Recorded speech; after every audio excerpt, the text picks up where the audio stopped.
How to fix the issue of Windows 11 keeps freezing.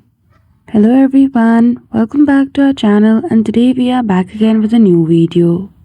So without any delay, let's get into it. For that, firstly head towards Start menu. In the search box, simply search for command prompt. After that, click on the option of Run as Administrator. Now, here in command prompt, you simply need to run two codes. The first one is sfc/scan now.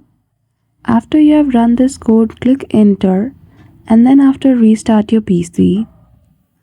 The second code that you need to run in command prompt as an administrator is C:/F/R. After you run these scans, you will be able to fix the issue of freezing of Windows 11. So that's it. I hope you found this video helpful. If you did, don't forget to give it a thumbs up and subscribe to our channel for such tutorial. Thank you for watching till the end.